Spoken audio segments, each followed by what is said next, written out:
ہمارا ریکارڈ کیوں توڑا گیا ہے؟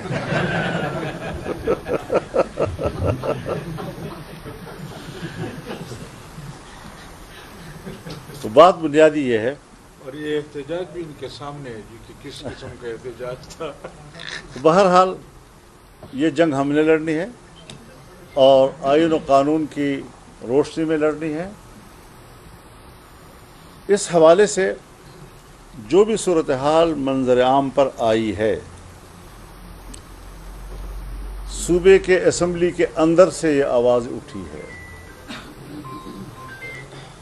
یہ نہیں کہ کسی حزب اختلاف کی جماعت نے اس حوالے سے کوئی بات کی ہے، بلکہ اسپیکر قومی اسمبلی نے بڑی صراحت و وضاحت کے ساتھ، صوبائی اسمبلی کے اسپیکر صاحب نے بڑی صراحت و وضاحت کے ساتھ اس ساری صورتحال کا تفصیل بیان کیا ہے، اور 40 ارب کے کرپشن سے آگے وہ کہتے ہیں کہ اس کی تعداد وہ 200 ارب سے بھی بڑھ سکتی ہے۔ اب ظاہر ہے کہ یہ ایک ایسا معاملہ ہے کہ اگر ہم کہیں کہ اس کی تحقیق کی جانی چاہیے تو اصولاً تو یہی بنتا ہے کہ اس کی تحقیق ہونی چاہیے، عدالتی سطح پر اس کی تحقیق ہونی چاہیے، لیکن دوسری طرف اس کی تصدیق اس طرح بھی سامنے آ رہی ہے کہ 20 ارب روپے وہ ریکور بھی کر لیے گئے ہیں۔ اگر 40 ارب میں 20 صرف کوہستان کے کرپشن میں 20 ارب واپس بھی کرا دیے گئے ہیں، تو یہ ساری صورتحال اس بہت بڑے سیکنڈل یا اس بہت بڑے کرپشن کی طرف اس کی تصدیق کے اشارے کر رہے ہیں۔ لیکن تاہم ہم یہ سمجھتے ہیں کہ صرف الزام کی حد تک بات نہ رہے، بلکہ باقاعدہ عدالتی سطح کی تحقیقات ہونی چاہیے اس کی، تاکہ قوم کے سامنے صحیح صورتحال سامنے آ سکے۔ مولانا صاحب یہ بتائیں کہ ابھی ریسنٹلی جو اپڈیٹس آئی ہیں، جو کابل میں اور پاکستان میں جو تعیناتی کا عمل ہوا ہے، اس میں کیسے آپ دیکھتے ہیں کہ کابل اور پاکستان کے درمیان جو فاصلے ہیں وہ کم ہو گئے؟ دوسرا یہ کہ جب بھی ہم دیکھتے ہیں کہ آپ میدان میں آتے ہیں تو جے یو آئی کو ٹارگٹ کیا جاتا ہے۔ ہم دیکھ رہے ہیں کہ پہلے بھی کچھ دن پہلے بھی پشاور میں جو سوسائڈ اٹیک ہوا تھا، تو اس میں یہ بات سامنے آئی تھی کہ وہ آپ کے جلسے کو ٹارگٹ کرنے کے لیے وہ سوسائڈ نمبر آیا تھا۔ تو کون سی طاقتیں ہیں آپ کو ٹارگٹ کر رہی ہیں؟ میرے ہم کوئی نیا سوال کریں، اس میں تو ہم پرانے ہو گئے ہیں، داڑیاں سفید ہو گئی ہیں۔ افغانستان والی سے سر کم عمر شادی کے مطالعے کی تحریک آپ شروع کر رہے ہیں۔ اسلامی نظریاتی کونسل نے بھی فیصلہ دیا ہے۔ قرآن و سنت کی روشنی میں کتنا عمر ہے فیمیل کے لیے اور میل کے لیے؟ اس کے ساتھ میل اور فیمیل کے لیے کوئی عمر کی قید نہیں ہے، بلوغت ہے، بلوغت۔ تو وہ بلوغت 12 سال میں آتی ہے، 10 سال میں آتی ہے، 13 سال میں آتی ہے، 14 سال میں آتی ہے، 15 سال میں آتی ہے، اور اگر کم سینے میں ان کے والدین نکاح کر دیں تو پھر اس کو خیار بلوغ حاصل ہے۔ بالغ ہونے کے بعد اس کو اختیار ہوگا کہ وہ اس نکاح کو قبول کرتا ہے یا نہیں کرتا۔ یہ کابل اور پاکستان کے درمیان جہاں تک کابل افغانستان کی بات ہے حضرت، یہ مصنوعی قسم کی ایک جیسے تنگ نظری کے نتیجے میں کچھ واقعات ایسے ہوئے کہ جس میں دونوں طرف کو مورد الزام ٹھہرایا جا سکتا ہے کہ جہاں ذمہ دار ریاستوں کو بہت بڑے تحمل کا مظاہرہ کرنا ہوتا ہے، ہم وہ نہیں کر پا سکے، جبکہ الیکشن سے پہلے یہ ساری چیزیں، اس کی بنیادیں ہم نے رکھ دی تھیں، اور تمام شعبوں میں باہمی تعاون کے راستوں پہ اتفاق کر لیا تھا ہم نے۔ اس کی پیروی کیوں نہیں کی جا سکی، اور کیوں ہم نے ان کامیابیوں کو کامیاب نتائج تک نہیں پہنچایا، یہ ساری چیزیں اپنی جگہ پر سوالات ہیں۔ لیکن اگر اب کچھ معاملات آگے بڑھے ہیں، یعنی اگر سی پیک کو ایکسٹینڈ کیا گیا ہے افغانستان کی طرف، تو یہ مزید آگے وسط ایشیا تک بھی جا سکے گا، اس کو ایران تک بھی ایکسٹینڈ کیا جا سکے گا، اور خطے میں پاکستان اور دوسرے ممالک ایک دوسرے کے ساتھ مفادات کے اعتبار سے، اقتصاد کے اعتبار سے، عوام کے باہمی فلاح و بہبود کے اعتبار سے ایک انگیجمنٹ ہو جائے گی ان کی، اور ایک دوسرے سے وابستہ ہو جائیں گے۔ اور پھر ابھی ہم اپنے جو سفارت خانے ہیں ان کو بھی اب اپ گریڈ کر رہے ہیں، ناظم الامور سے آگے اب سفیر کے منصب کی طرف ان کو لے جا رہے ہیں، ان کا جو یہاں پر ناظم الامور ہے وہ بھی سفیر کے عہدے پہ چلا جائے گا، اور کابل میں جو ہمارا ناظم الامور ہے وہ بھی سفیر کے عہدے پہ چلا جائے گا. تو یہ باہمی تعلقات میں پیش رفت کی علامت ہے، اور افغانستان اور پاکستان کی بہترین باہمی تعلقات ایک دوسرے کے لیے ناگزیر ہیں، ناگزیر. مولانا صاحب یہ بتائیں کہ اس ملک میں ادارے ہیں اور اسی طرح اسلام کے ساتھ اگر کوئی اس طرح سازی ہوتی ہے، جو بھی بات ہوتی ہے تو اسلامی نظریہ کی کونسل ہے، اور اکثر آپ لوگ بھی مطالبہ کرتے ہیں کہ اسلامی نظریہ کی کونسل کے پاس کیا ہوتا ہے، اور یہ عمومی کشادی کے بل کے بارے میں بھی کہا جا رہا ہے. تو وہ اسلامی نظریہ کی کونسل کے بعد جب دیکھتے ہیں اور جب اس طرح کی ادارے وہ فیصلے کرتے ہیں تو پھر احتجاج. دیکھیے کونسل تو ایک ادارہ ہے، اس نے ایک رائے دے دی، اور اس رائے میں انہوں نے صراحت کے ساتھ اس قانون کو خلاف شریعت قرار دیا ہے. لیکن یہ سارا اقدام اسلامی نظریاتی کونسل نے از خود کیا ہے، یا ان کے اراکین کی تحریک پہ کیا ہے. اسمبلی اس وقت قانون سازی نہیں کر سکتی جس وقت پارلیمنٹ کی 22% اراکین کسی مسئلے کو اسلامی نظریاتی کونسل کی طرف لے جانے کا ووٹ نہ کریں. پہلے یہ تعداد غالباً 50% کے قریب تھی یا 40% کے درمیان تھی، اور اب وہ نیچے 22% پہ آ گئی ہے. تو اس کا ایک پروسیجر ہے ضرور اپنی جگہ پر، لیکن ہم نے صرف پروسیجر کو دیکھنا ہے، یا یہ کہ ہم خود بھی مسلمان ہیں اور ہمارا ایک اسلامی عقیدہ اور نظریہ ہمیں کیا کہتا ہے، اور اس حوالے سے اسلام ہماری کیا رہنمائی کرتا ہے. ہم وہاں اندھے کیوں ہو جاتے ہیں، ہمارے آنکھوں پر پردے کیوں آ جاتے ہیں، اور صرف اس بنیاد پر کہ ہم نے مغربی دنیا کی پیروی کرنی ہے، ان کو راضی رکھنا ہے. ان کو راضی رکھنے میں ہمارے اقتدار کے امکانات پوشیدہ ہیں. تو آخرت میں اللہ کے سامنے بھی پیش ہونا ہے یا نہیں ہونا چاہیے.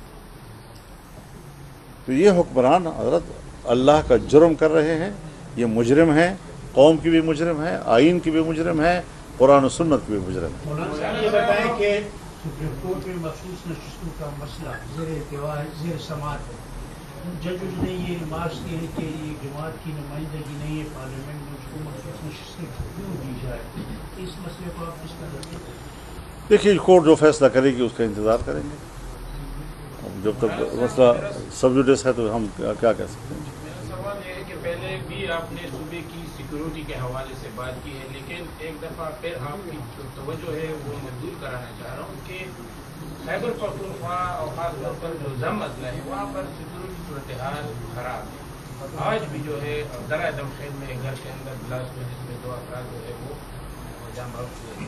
ڈرون اٹیکس وہاں پر ہو رہے ہیں کہ کھیل کے میدان کے اوپر بھی گزشتہ ہو. اسی طرح خیبر کے وادی نیرا میں بھی جو ہے مبینہ طور پر یہ بات سامنے آئی ہے کہ لوگوں کو نقل مکانی کی طرف جو ہے وہ کہا جا رہا ہے.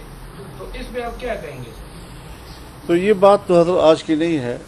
اس کرب سے تو میرے خیال میں گزشتہ 30-40 سالوں سے ہمارا صوبہ جو ہے وہ گزر رہا ہے، اور عام آدمی اس ساری صورتحال کو برداشت کر رہا ہے. تو اس ساری صورتحال میں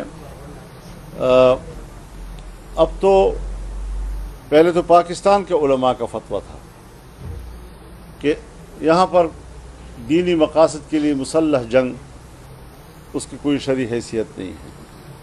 اب تو افغانستان کے صرف علماء نے فتویٰ نہیں دیا، بلکہ اس فتوے کو امارت اسلامیہ نے سرکاری طور پر اس کا اعلان کر دیا ہے.